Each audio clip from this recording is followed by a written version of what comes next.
Jua shida zako mimi nitazitatua. Bila Yesu mimi ni mtu bure.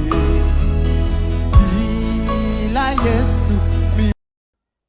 Hi guys, welcome back to my channel. It's been ages, I know. And I don't even know if I'm welcoming you back or I'm welcoming myself, but I just thought I should come back here and just see how this place is.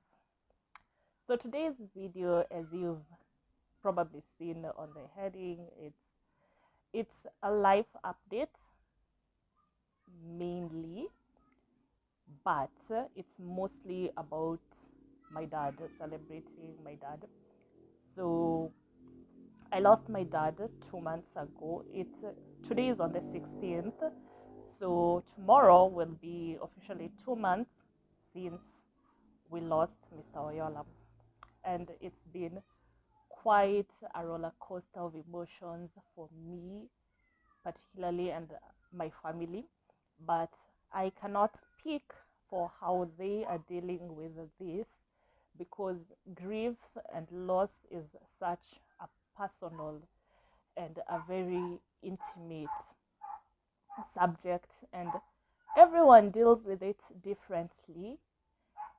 Even if you've all experienced, like for me and my siblings, we've all lost our dad, but it's so personal and it's different because I don't think we all had the same relationship with her. In fact, it's not that I don't think, we all didn't have the same relationship with dad. Everyone shared their own personal experiences with him, and it's different. But for me, it's been quite a roller coaster of emotions, and anyone who's dealt with such a big loss knows that there is no particular process to grieve, and you're okay 1 minute, 1 minute you're not okay, and it comes in waves. And what I'm saying is my experience, so it might be different for everyone else. So it's not that if my grief is coming in waves, it happens the same way to everyone. No, but it's been quite a challenging couple of months. So that's just today. I'm just going to talk about how the past 2 months have been for me, and how great a man Mr. Oyola was. I mean, he really was an amazing human being. So let me just start with how it all began, how this journey of loss and grief began for me. So on 17th March, it was a Ash Wednesday, I remember very well, and on that particular day, my day had been good. It had been okay. I had laughed a lot during the day, and it was Ash Wednesday, and like all other Ash Wednesdays, I left the office to rush to Holy Family, just to make it in time for the 6 p.m. mass. And so after work I went to Holy Family. I had celebrated the mass, and then after mass I called my friend. We talk a lot, so I called her, but she didn't pick immediately, but she called me later on, a few minutes after, and our calls are normally so long. They're so long, and it's either both our credits end or we get interrupted by another call. So that's how the calls normally end. So I called Juice. I know she doesn't mind me saying her name, so I'll just say it. So we talked from Holy Family. I walked to bus station to get a match to Syokimau, yes. And on my way back, before I even, we had spoken about so many things, but before we even left the bus station, I happened to mention, it was dad turned 75 in February, and he was saying how if he was in Nairobi, he would we would have bought him a cake to celebrate, because 75 is such a big age, and I know we really would have celebrated this year, but uh, since COVID started, they had just relocated to Western, and that's where he has been since. So we didn't get to have a big celebration for his 75th birthday. And just was also saying, oh, but that was so big. 75 is so big, but oh my god. And because we were talking about other things, I remember telling Juice, um, this was at almost 8 p.m., and I remember telling Juice, God forbid something happens to my dad, in relation to just something else that we were talking about. But I did tell her, God forbid something happens to dad. And now that I know the story of what had happened, as I was saying these words to Juice, my dad was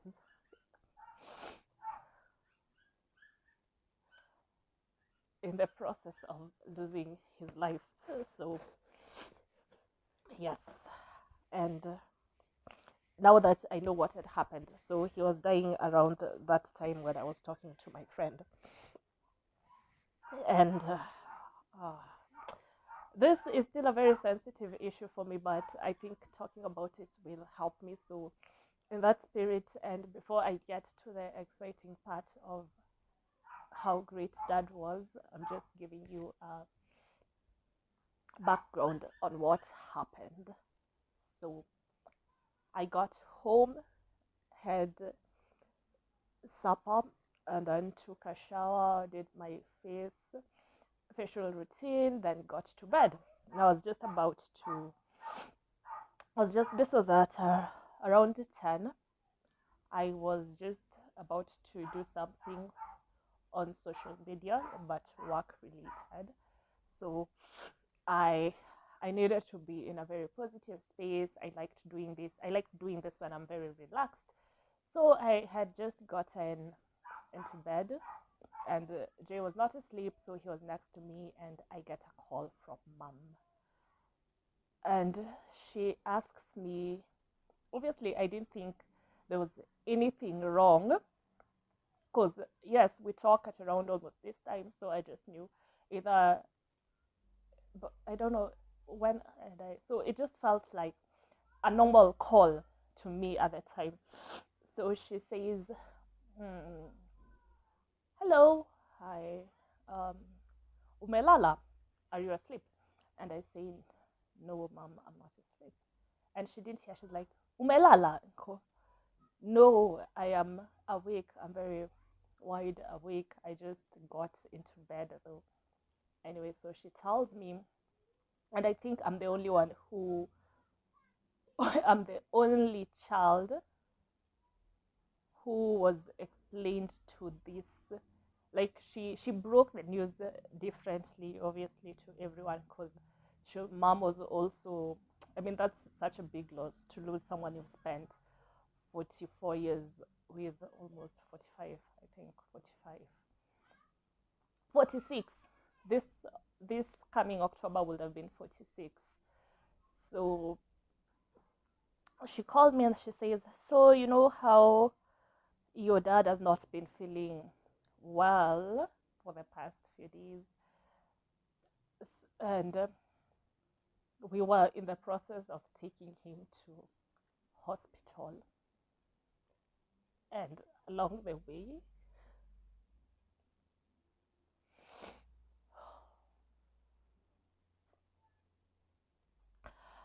along the way, your dad left us.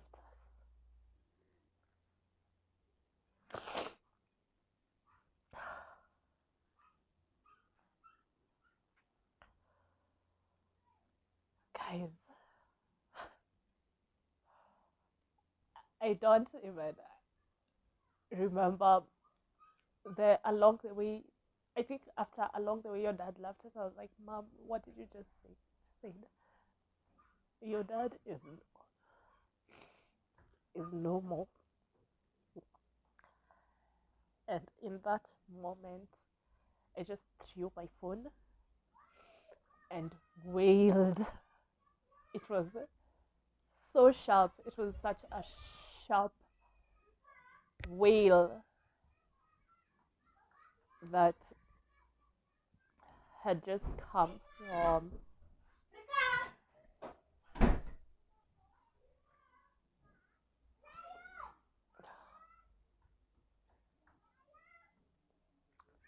it was such a sharp wail, sorry guys, that had come from deep within me. I wailed so loudly it scared Jawar. It scared him. It scared him. But in that moment, I did not think about myself as a mother. I did not think about my what I was just I wasn't even thinking but what it was.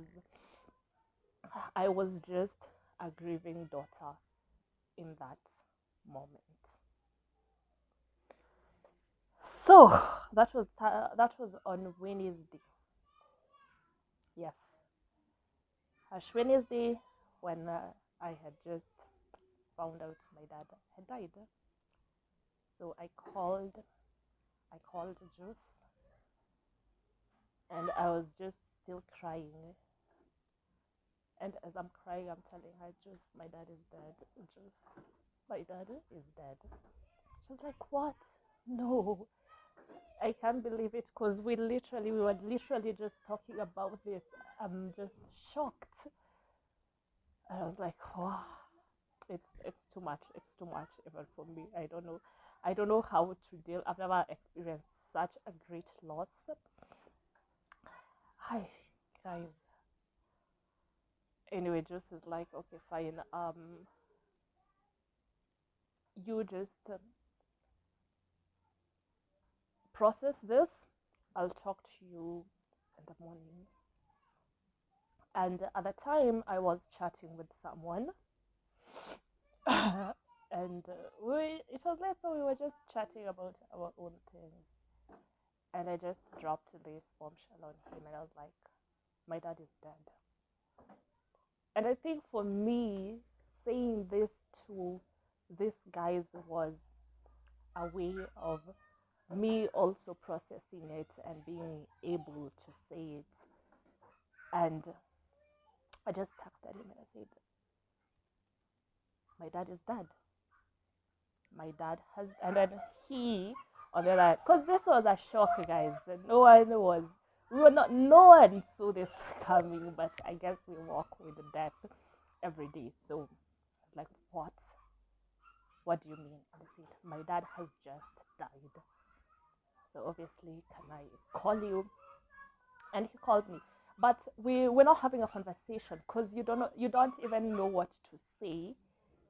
Me, first of all, as the person who's experienced the loss, and the person on the other end, there's nothing you can literally say in that moment, or I don't even think ever. There's nothing that you can really ever say that will make things less painful. Because even having this conversation, my chest is still in pain. What I believe is my heart is in pain. And so he hangs up, and my sister and my brother-in-law came. So she came, she hugged me, but I was still crying. I don't even remember what time this was. And I was still crying. And then our next door neighbor, she came and she just hugged me because I was in the bedroom, but I was just crying uncontrolled. I didn't even know where my son was. I didn't. It just. I tried putting him to sleep 3 times, and he woke up 3 times. So I was like, okay, I'm not trying this anymore. So she came, she hugged me, and from that moment, from that Wednesday night, it felt like my spirit left my body, and I was now watching as things happen. My cousin called me. She just had me crying, and because now news has already spread. So she called me, and I was just crying. So she said, I'm sorry. I'm really, really sorry. And she that posted on our cousins group, guys, pray for the Oyolas, and people asked why. And she said, we've lost Uncle Francis. And I just kept seeing messages, oh, rest in peace, oh, this is a shock, I can't believe this. But I could not even believe that all this rest in peace were directed towards my dad, that I really had lost dad. So I really couldn't believe it. And I got a call from, I got another call from our priest, who also happens to be a family friend. And like, no, he called me the next day.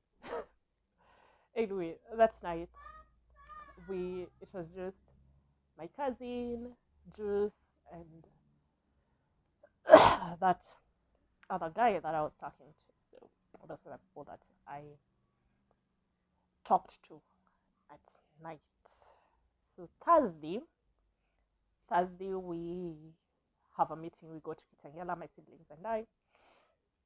My very amazing uncles, my mom's siblings, joined us in Kitengela. They came to Kitengela when we had a meeting. This was at around 2. So by this time I've lost my appetite. There's nothing is palatable. I just don't have any. The only feelings that I'm having is pain and an out of body experience. I feel like I am just not there, but I am there. So we have a meeting at 2, and we decide we will travel the next day. The last person will arrive in the village on Saturday. That is what we planned. So Friday, very early in the morning, me and my 2 sisters leave for Uganda, because there was really nothing much to do here in Nairobi. And getting to Uganda, that was the hardest part, because now everything is beginning to feel like a reality. Actually, the reality is dawning on you, because one thing, there are so many people in the homestead, and one of my sister was in. She had traveled that Sunday to the village, so but she wasn't in Uganda. She had gone to Alego. She had gone to Alego, so Thursday morning she went back to Uganda. So when we were getting home on Friday, my mom was in the homestead, my sister, and just a few other relatives, my mom's best friend. And I think when you get there, it just hits you, because initially you'll find dad sitting in his chair. He wasn't there. And the mood is just somber. It's so somber. You can feel it. You can feel that darkness and that heaviness as you get into the compound in that moment. So that was that. We had a first meeting that evening with my relatives, and on Saturday, on Saturday now, was it on Saturday? No, on Sunday. Obviously, after I've stayed in the village, on Sunday now we go to the morgue. The attendant, the morgue is normally closed on Sundays, but we were allowed, and that's the first time I saw my dad's body in a freezer, just lying there, gone, no soul, no life, just gone. He looked like he was sleeping, but he was gone. My dad was gone, and that was the first time I it just hit me. That's when it hit me. Mr. Oyola has gone, and he's no more. And there's really nothing much I can do to bring him back. No one can, and I don't know how to process this loss. I thought seeing him would give me a bit of, some closure or some. I don't even know what I was looking for, but I did not get it when I looked at in that particular moment. I did not feel it. It wasn't even better because I thought just facing him and facing reality in that moment would be different, but it wasn't. It still felt. In fact, it became worse because now, well, I was in Nairobi. You feel you want to. You think you'll wake up from this very terrible dream, and you don't. You just don't. So, and now when you see him, when I saw him, and now it was a reality.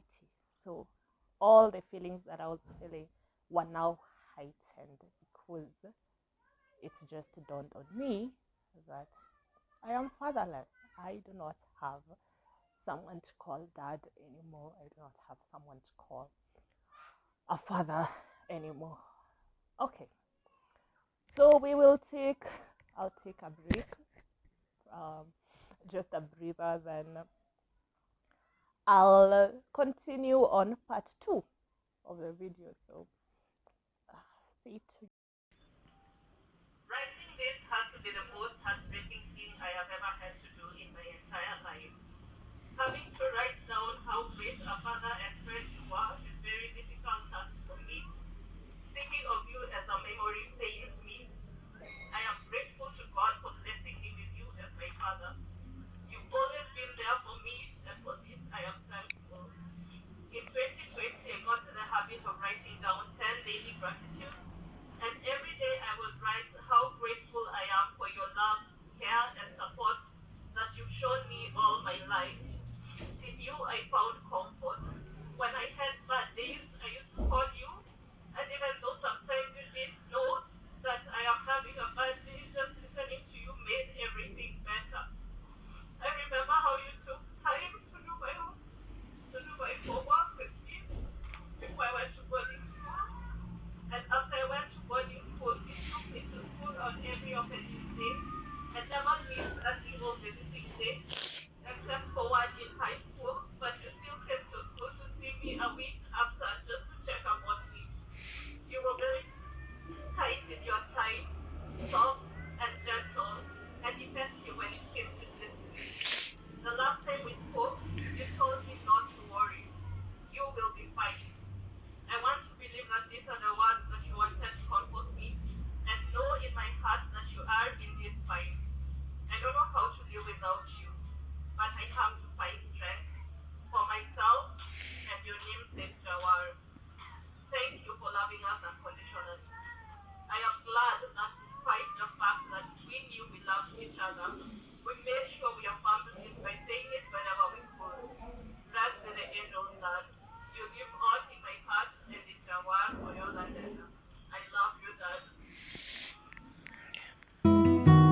was a giant when I was just a kid. I was always trying to do everything he did. I can still remember every lesson he taught me.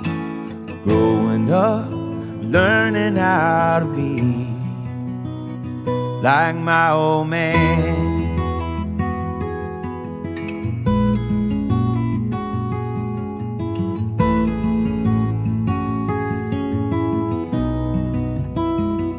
He was a lion.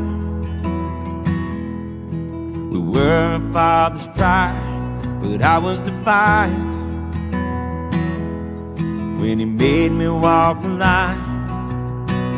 He knew how to lift me up and when to let me fall. Looking back, he always had a plan. My old man.